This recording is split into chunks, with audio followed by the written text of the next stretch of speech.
Perfect. All right. Well, good evening. I want to welcome everybody to tonight's webinar that is on school safety. And it's Thursday, January 13th, and we're so pleased to see so many of our community members and staff members who are joining us tonight for our conversation around school safety. Tonight, I have a lot of wonderful people with me to help out with this presentation. And Kristen Ledford, who is our Director of Communications, will be running the presentation. If you could go to the next slide, please.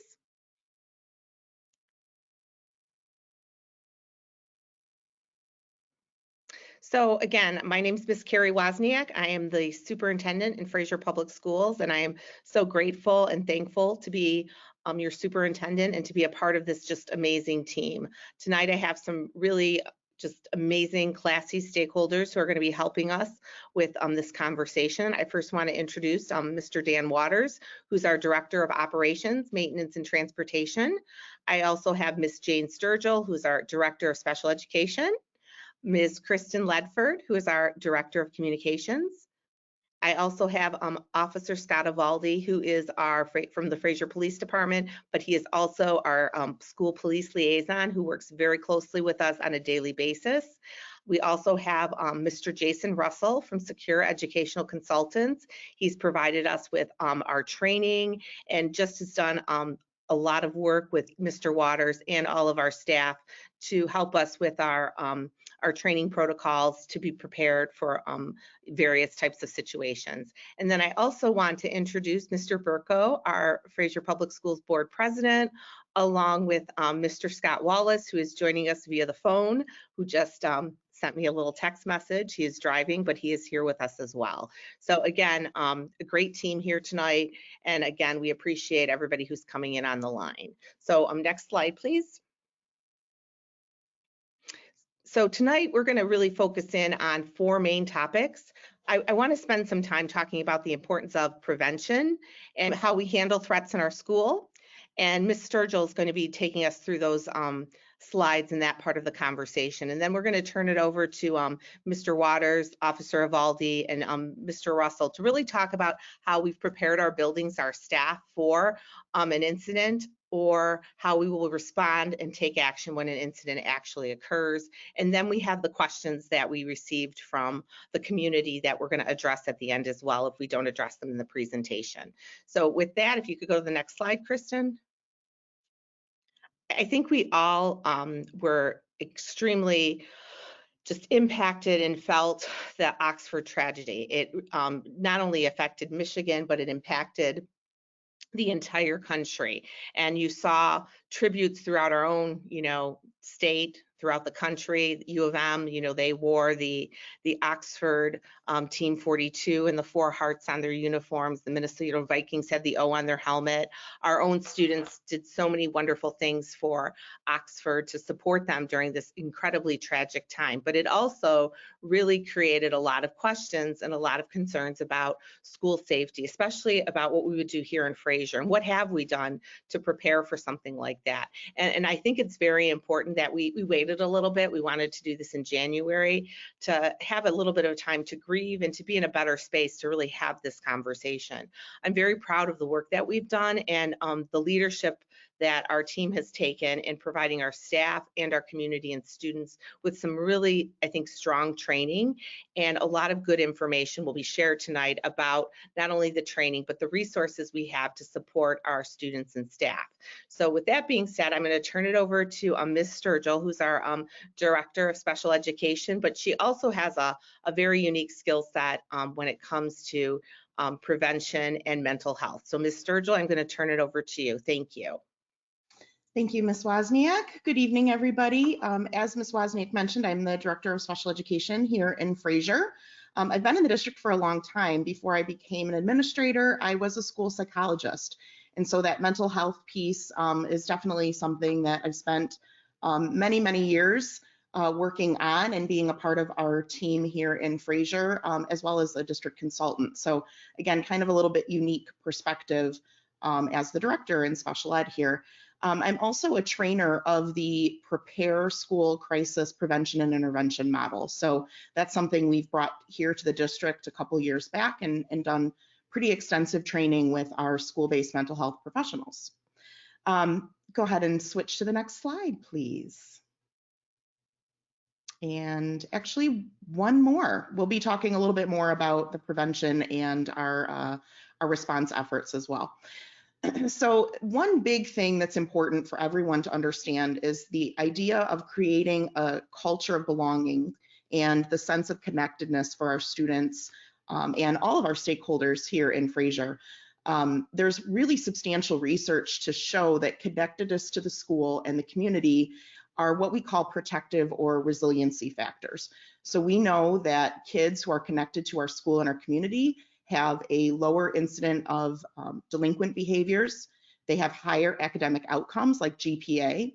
They have a higher motivation to do well in school and to feel esteemed in the school setting, a more positive perception of our school climate in general. So those are all really good things that we do in terms of making sure that we have this really welcoming, connected culture here in Fraser. We have such a special community in our schools and in our community at large. So one thing that is important to know in terms of our staff and student relationships, both in and out of the classroom. So that would include athletics, our performing arts activities, CTE, our clubs, our many community service projects that our students are involved in. All of those things are really important because they help our kids be connected to our school community. And that's important for a couple reasons. Number one, kids that are take pride in their school and in their community and have good relationships with some of the adults and peers in their school are probably not going to want to deface any property. They're going to want to treat others, students and staff alike, with respect and the environment in our schools as well, including our technology. So it's important to know that they're less likely to harm others if they're feeling connected to our school and have that sense of belonging. Likewise, those that feel those things are also more comfortable reaching out for help, either for themselves or others. And that's where some of our methods in terms of see something, say something come into play. In the days following the tragedy in Oxford, being in the buildings firsthand, I can tell you how many students were coming to different educators, to the bus driver, the food service, the administration, and letting them know about something that was alarming to them. And reaching out for help is really, really important. So we saw that firsthand in the days following the events in Oxford. We do know, though, that sense of belonging in terms of our school, that we're just one piece of our larger community, one piece of that puzzle. So one of the most important things that we can do as educators, as parents who are listening on our call tonight, as adults and family members, on a daily basis for students is to try to promote resiliency. So that's those protective factors. We can model that as adults for our kids. We can show them how we can adapt and how we can use positive coping strategies. Our staff spend a great deal of time nurturing our students. They're present, they're visible, they're approachable, and always trying to create opportunities for positive reactions in that school connectedness. So some specific things we do here in Fraser related to social emotional learning are proactive, and also the intervention for the students that might need a little extra support in terms of any difficulties that they may be having. This is all part of our district strategic plan. So from preschool all the way up through 12th grade, we have programs and things that are embedded into our work in every school here in Fraser. So this would include things like our school-wide positive behavior supports, or PBIS, our work with restorative practices and circles and morning meetings, any of our research-based curriculums and programs under the Collaborative for Academic, Social, and Emotional Learning, or CASEL. We utilize Second Step in our elementaries. We're actually rolling that out all the way up through 8th grade in the coming weeks. The Be Nice program, which was recently adopted at the secondary level, that's a program that reduces the stigma surrounding mental health and promotes things like internal resiliency, adaptability, coping. We have a number of staff trained in the utilization of trauma-informed practices. We have school-based mental health professionals at all of our buildings. So these are our school social workers, our school psychologists, our school counselors. And all of those people are proactively working with students at kind of a universal level and supporting our teachers in that way. But they're also able to connect families and our students with resources in the community. Speaking of resources in the community, we have some long-standing contracts with some local outside agencies like CARE of Southeastern Macomb. We also have connections with the Macomb County Community Mental Health. So again, all of these are things that work toward enhancing that capacity of our educational system to help all of our students in a proactive sense and to create belonging and sense of belonging. Next slide. So let's talk a little bit about the threat assessment process. What is a threat assessment, first of all? So this was initially developed many years ago by the Secret Service, but our model has been adapted, obviously, for a school setting. And it's just the nature of processing and evaluating a threat as it relates to our students and our schools. Our model is in line with best practices for youth and students. And the important thing here is that students act differently than adults, and some of the threats that we may see might not really be all that serious in nature. So sometimes kids are engaging in aggressive behaviors, but it's really more of a horseplay kind of thing. And other times it is more serious, and it might be something we need to take and escalate and take more action in terms of a more serious assault. But anyway, our schools do have a very specific problem-solving approach that we use for violence prevention, and that involves both the assessment and the intervention. Our goal, of course, is safety for everyone. So there are lots of threat assessments that schools can use, and each school district is in charge of identifying and carrying out whichever protocol is deemed the best fit for them. So here in Fraser, we utilize the Comprehensive School Threat Assessment Guidelines, which is a 5-step process developed by Dewey Cornell and others at the University of Virginia. So for those of you that have done a little research in this area, this is often cited in Every Town for Gun Safety and the Sandy Hook Promise as an evidence-based threat assessment example. Our protocol is unique in the sense that it's comprehensive, it's multidisciplinary, which I'll talk about more in a moment, it's multi-tiered, multi-agency, and it's also dynamic, meaning that it changes as the assessment progresses.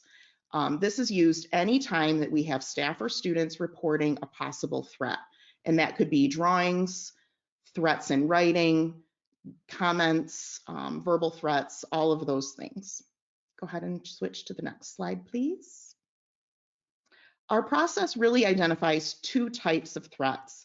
A transient threat, which is a little bit more minor.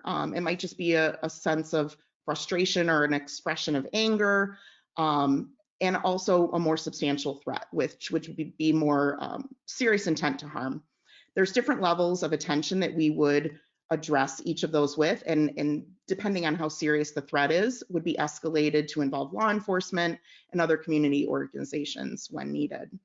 The important thing here is that this is a team approach. We have trained professionals, which include school-based mental health professionals, our building administrators, our school resource officer, like Officer Skyvaldi, and local law enforcement. So no decisions about the threat and evaluating the threat are made in a silo. It's important that we also keep in mind that this is a comprehensive approach in maintaining school safety. So there's this balance between the psychological safety, which we spent a little bit of time talking about in the prior slides, and the physical safety.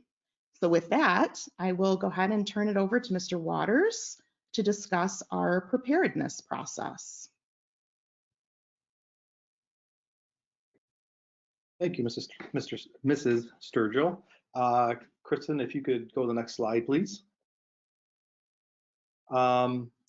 So we're just going to lay out real quick for you how, as a district, Fraser Public Schools have prepared our buildings and our staff for a number of instances. It doesn't have to be an act of violence. It could be a medical emergency, a shelter-in-place emergency, some sort of evacuation, lockout, lockdown. So there's many different scenarios that we are training our staff and our students that are in our building to be prepared for.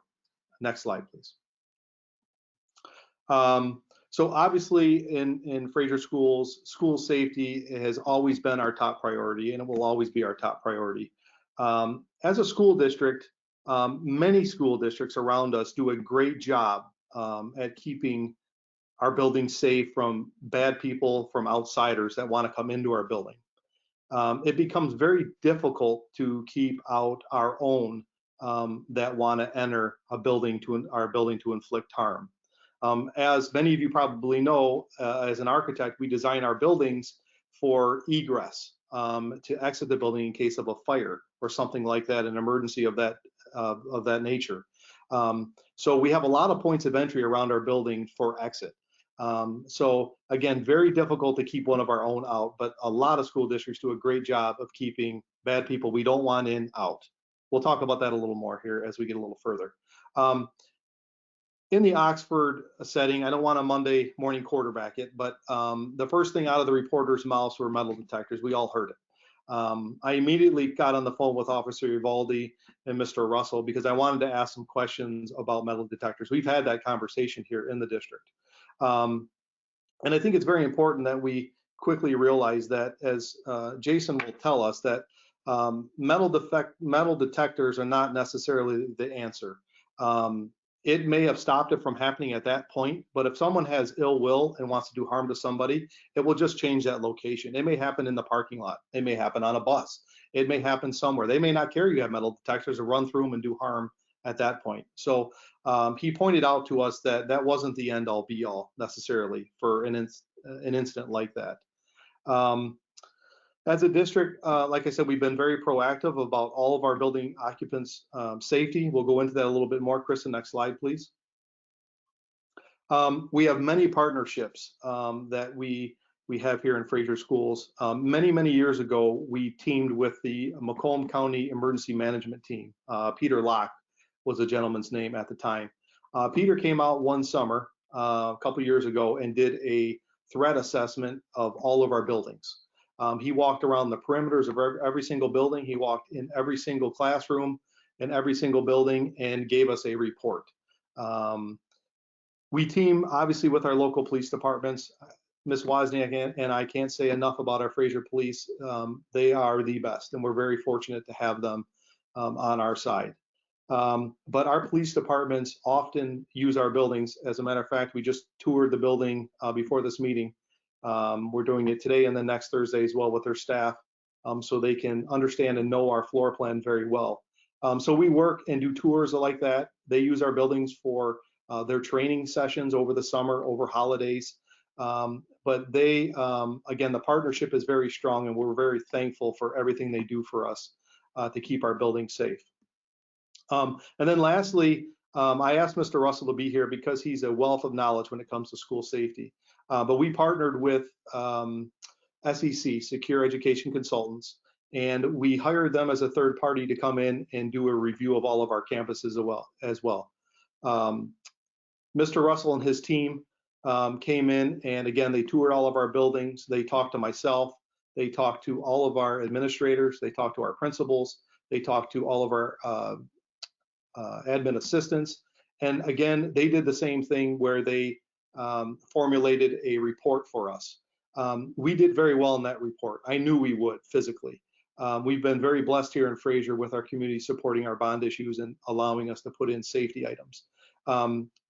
Mr. Russell came and actually gave a full presentation to our Board of Education a short while ago. And again, we did very well. Next slide, please, Kristen. Okay, so the SEC team, what they did, not only did they do an assessment of all our buildings, but they helped us update our entire safety protocol. And what they did is they came up with this flip chart that you see here. As I said, there's 6 different instances that we train our staff and our students on for those emergencies.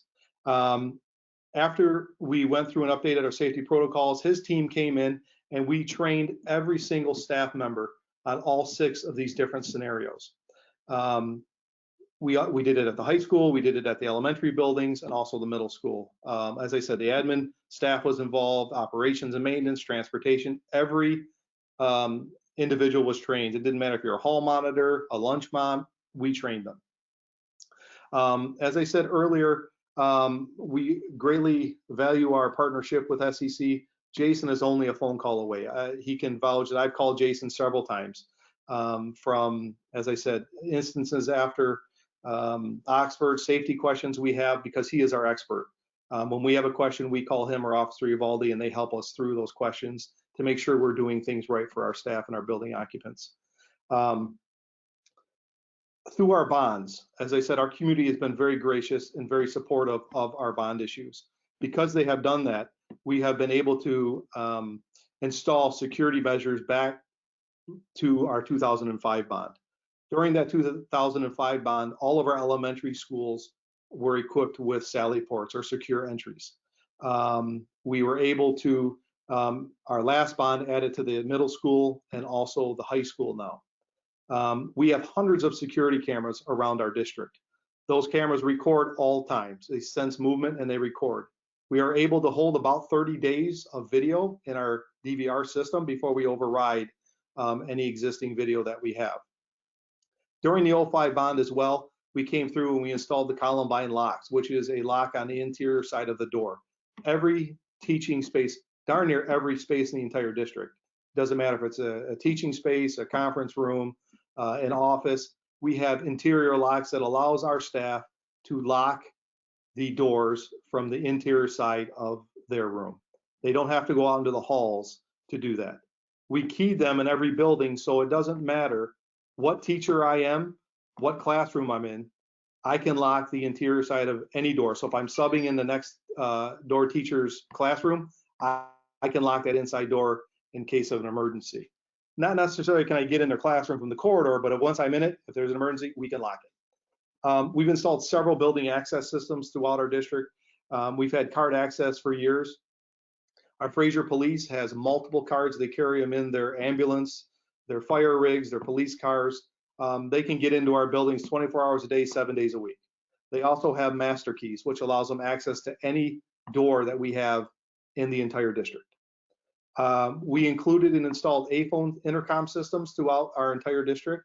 What this does now is when a guest enters our vestibule, they now have a doorbell system where they can push that rings to one of our admin assistants, and we can physically have a conversation with that person before we allow them access into our building. We can see what they have on, we can see what their intent is, why they're there. We also installed cameras that record behind them, which are available for our assistants to view on their monitors, so they can have a picture of what their backside of that person looks like as well, to make sure that they're safe before they let them in. We also installed emergency buttons. Those emergency buttons are for acts of violence. It's not, if I were to have a heart attack right now, we do not push that button, we dial 911. That is a silent alarm that immediately goes to audio sentry, which alerts the police. The police know when they get that call where it's coming from. It'll say principal's office, Fraser High School. They know that that button's pushed. We have some sort of act of violence and we need them here quickly to help us. We have them not only at all of our main entries, so as our guests come in, you can see them behind our admin assistants, but we also have them in all of our counseling offices, assistant principal offices, and then every administrator has a button below their desk in case of an emergency as well. Next slide. So our training model, as I said, Jason came through and we created this flip chart. And all of our staff, as I said, and all of our students practice these drills. We are required by state to do a certain amount of drills that I'll cover real quick in our questions, the exact numbers. But we have to do fire drills, we have to do weather drills, and we also have to do active violence drills. And we'll go through that. So we practice these throughout the year. They have to happen at certain times. Some of them have to be done during a lunchtime or a large group gathering. And our students and staff practice these scenarios multiple times a year. Next slide, please. So taking action during an act of violence. If you would please, Kristen, go to the next slide. So with SEC, in an act of violence like we had at Oxford, again, we specifically practice this with our staff and our students. We have three options. We use secure, evacuate, and confront. They all mean the same thing as run, hide, fight. So we first say secure yourself in a building. If you're in a building and you're in a classroom, you have the ability to lock yourself down. That is our first option, is to secure yourself in there, lock the door, be quiet, silence your phones, and sit there until the threat is over. If for some reason we can't secure ourselves, if we're outside in the hallway or something like that, and the act of violence happens, we evacuate. And that's basically getting our kids and our staff out of the building through a door to a point that we have that they're secure. Once they get to that point, we encourage them to phone dispatch, let them know where they're at, so they can send police over there to protect them so they feel safe, until we then can go to our reunification spot where we will then release them to their family. God forbid it ever were to happen, and our last option was to confront them. That would be the third response, is that we would have to have a plan, and we would have to confront the threat to disarm the threat. Next slide, please. So as I said, we work very closely with our local law enforcement. It doesn't matter if it's Fraser Police, Clinton Township Police, or Roseville Police. Every city or township has a binder. That binder includes floor plans of every single one of our buildings. All of our exterior doors are numbered, like all the schools in our county. The door numbers are not only on the outside, but they're on the inside closer as well. So if I'm on the inside and there's a threat outside, I can tell them I'm at door number 22. Earlier in the year, Officer Evaldi and I teamed together, and we sent some floor plans to his dispatch office now. So now they can physically have conversations over the radio with the responding officers and tell them exactly where the door is, what the door number is, where they're going, on what side of the building. As I said, they use our facilities often for training during holidays, during summertime. They tour our buildings. As I said, today we went on a tour and on the holidays, just to familiarize themselves with our buildings. I can tell you all of our disciplines have encouraged their police officers during the day to, if they're not busy, to stop. And Carrie, Ms. Wozniak and I have seen Roseville patrolling through Mark Twain Elementary in Roseville. They want them to get out, to go inside, to introduce themselves to the principal, to walk the halls, to say hi to the kids. But not only are they doing all that, but what they're really doing is familiarizing themselves with our buildings, which is a great idea. So we've had police presence ever since that Oxford event every day at all of our buildings. They all have key cards. They have keys, as I said, 24/7 access to all of our buildings, no matter what it is. And then we talked about the police emergency buttons already. Next slide, please. And that wraps up my portion of it. On to questions. All right, well, thank you all for your just detailed comments and explanations for our families. I think they are very appreciative of the efforts that everyone has put in. We asked for some questions earlier before the webinar, and I'm going to just take a couple minutes and process through some of those. And I'm going to start with some of the mental health questions first, and then we'll go into some more of the security questions. And I encourage all of our panelists tonight to respond. So, Ms. Sturgill, can you talk a little bit about how you're addressing or providing, information regarding, students who need to maybe make an appointment or, schedule a mental health emergency with an outside agency? Sure, that's a great question. I think it's important to point out that psychological first aid is in the same kind of way that we would address first aid of someone that had a wound or needed surgery or something like that. So if a student or yourself are in imminent danger or need immediate help, it's important that you go to the emergency room first and foremost. But sometimes, and you need to act quickly if that's the case. But sometimes an appointment down the road is acceptable, right? And so you can make an appointment with a mental health provider in our community or in our school setting. So in terms of setting something up, all of our building administrators and all of our school-based mental health providers have a list of agencies and resources in the community that families can use. In addition to that, as I mentioned earlier, we have some partnerships with community mental health. And so the Macomb County Community Mental Health website is a great resource. They have walk-in appointments anytime at 2 locations. They have set hours. You could Google this. The exact website, I think it's just mccmh.net. And I do have the phone number handy as well, 586-307-9999. 9100, and that is a 24/7 access to their crisis center. There's also things in terms of suicide prevention, and there's different hotlines and things of that nature that you could get more immediate help in terms of setting up an appointment.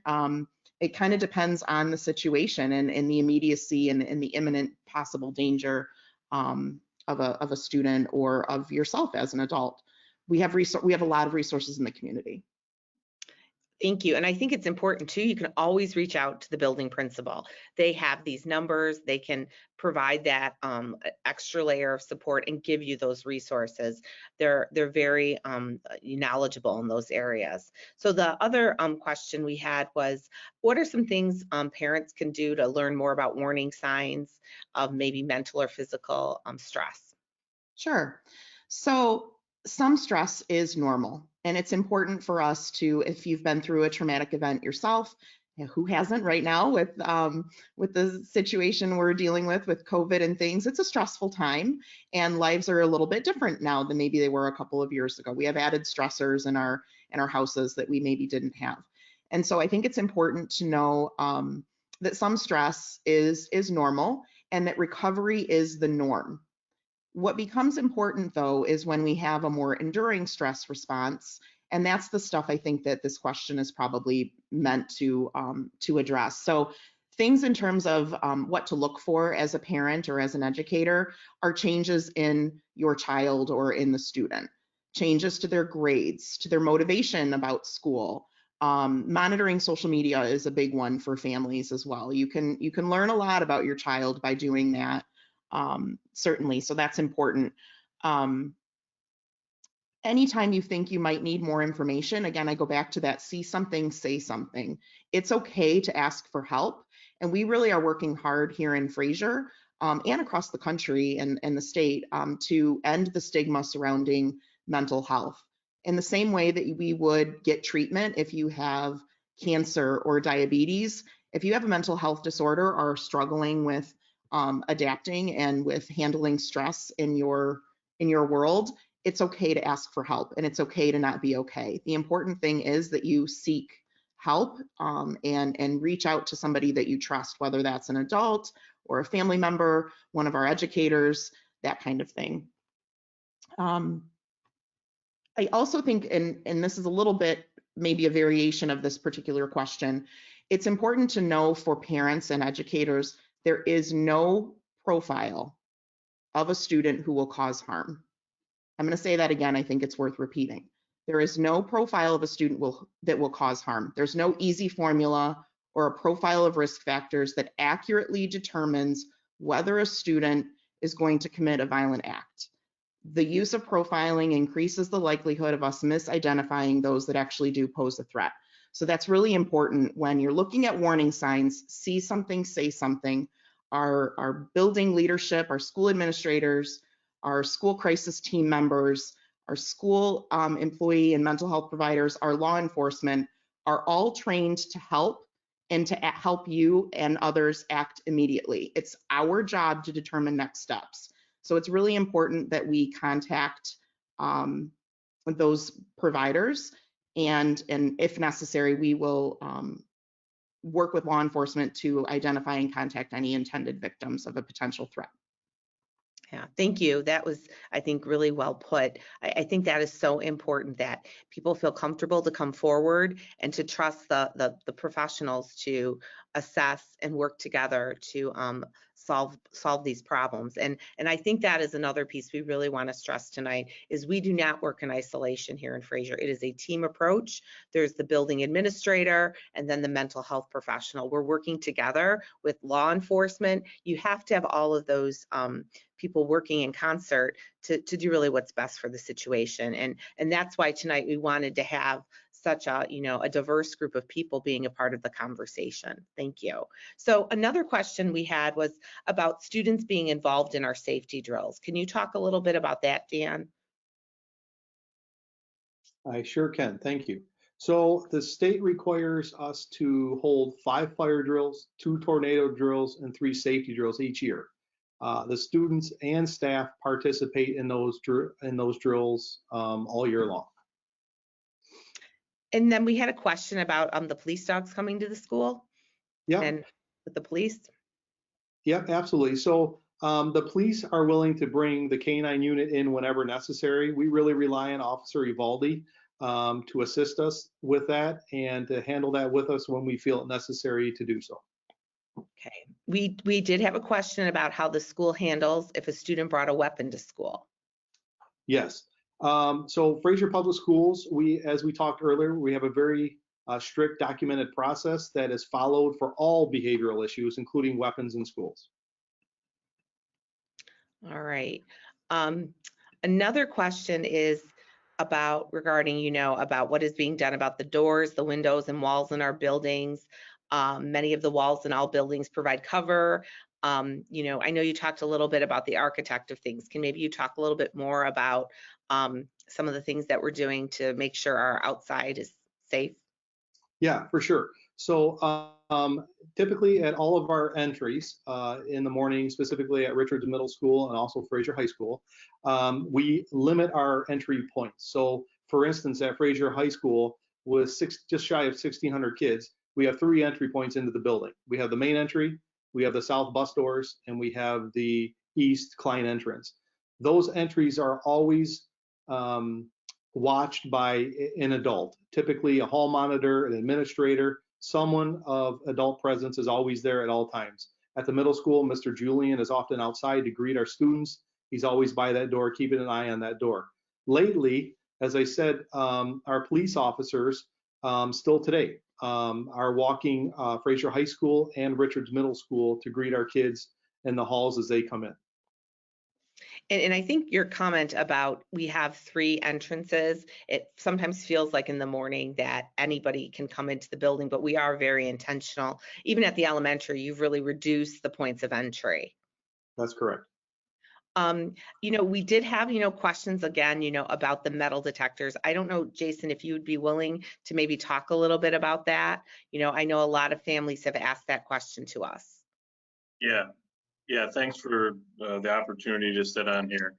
And I will tell you, just as a preface to all this, just to give you some context of kind of what we do. What Ms. Sturgill pointed out, truthfully, I come from the Secret Service. That was my background before I started this company. And I'm the consultant doing the review at Oxford. I was in Oxford about an hour after the incident and have been there almost every day since. So a lot of obviously knowledge of what happened in that situation. And the consistent reaction when we have an incident is to try to want to put a physical security fix that people think would have fixed that incident. The reality is metal detectors in terms of infrastructure and in terms of implementation, it sounds good on the surface, but it's much more difficult than it appears. First of all, one of the things you'd be doing with metal detectors is you'd be aggregating all the kids in a small area outside of the school, that if somebody wanted to launch some type of an attack, you've actually done a pretty good job of getting all targets in one small area outside of the school.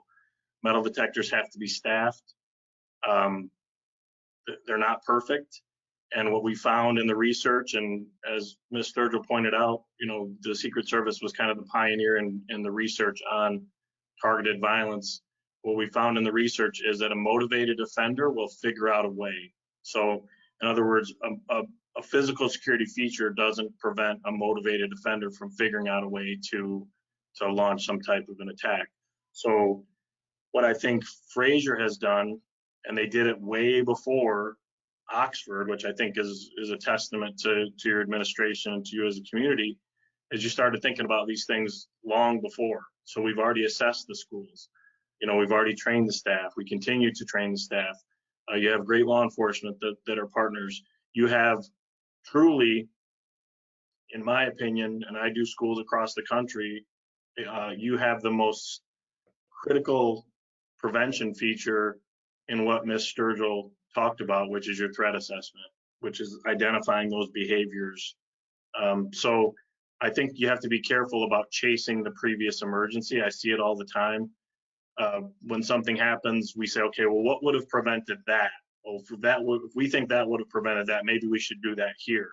The reality is, I don't think metal detectors would have prevented it. and I don't think they'll prevent the next one. So I would rather you focus your resources and your efforts in areas that I do think will prevent things, and that is focusing on what Ms. Sturgill mentioned, which is the threat assessment piece, but also layering in other relevant pieces of security, like your school resource officer, like your emergency plans, like your training, like your drills. You know, you should think of safety and security as layers. We want to layer as many layers as we can. And physical security is a layer, but I think the unintended consequences of metal detectors, even though it sounds good on the surface, often it proves to be more of a difficulty. And I mean, as a practical matter, most school districts can't even find bus drivers. Every metal detector you have has to be staffed by a human being, which means either you're going to have hours and hours to get kids in school in the morning, or you're going to have metal detectors that aren't being monitored, which means that they're not serving the purpose.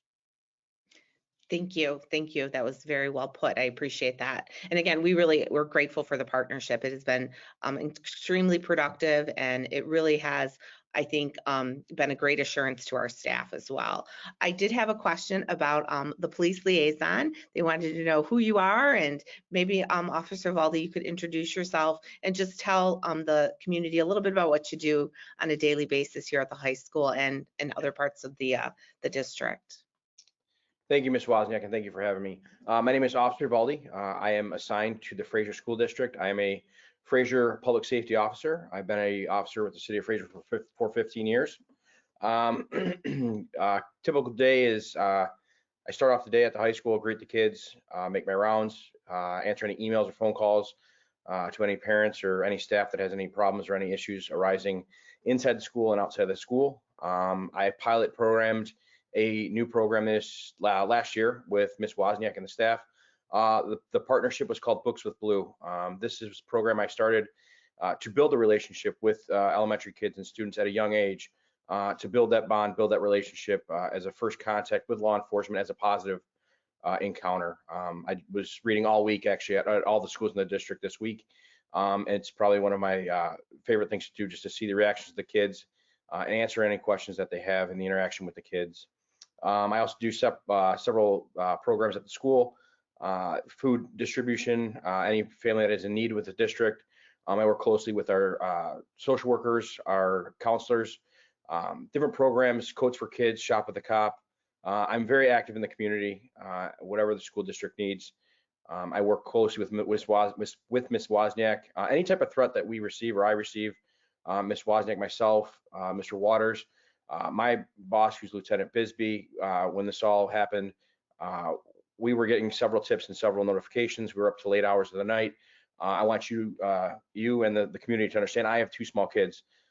So I would treat this school as if my kids attended the school, and any type of threat we take seriously, and we are going to investigate the threat fully until we determine whether the threat is credible or not. And I'm not going to leave the building, or I'm not going to leave anyone high and dry until I can determine whether that threat is credible or not.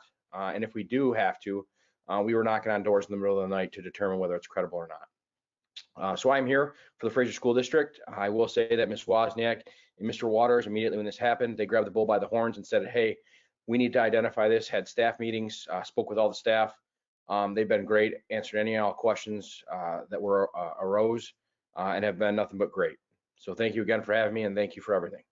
Thank you. No, we're truly blessed in Fraser for the team and all of everyone's efforts. I'm very grateful for our police department. They go above and beyond. They're remarkable, and we're very fortunate to have that partnership. So again, thank you, Officer Valdi. And again, I just want to take a minute and to reassure our families that it's important that we're proactive versus being reactive. I say that all the time, and I think we do a very good job of addressing the concerns that our families had head on. We know these aren't easy conversations to have, and we realize that you're often, you see these things in the news, and it can be very stressful for for a family when you start to think about your own loved ones going to school, and you want to make sure they're safe. And I can assure you, we do everything to make sure when your child comes through that door that they're going to feel safe and secure, and they're going to get a great education, because that's what we're all about, and being here for every one of our students. So again, I'm very appreciative to the team on the panel tonight, and again, we're grateful for our staff, our Board of Education, and all of our community members, and especially our students. So if you do have any other questions, feel free to send them over to us. Ms. Ledford can get them to me, and we will definitely get back to you about any other questions or concerns that we might not have answered tonight. This PowerPoint, along with our presentation, will be posted tomorrow. And again, thank you for coming tonight, and have a wonderful evening.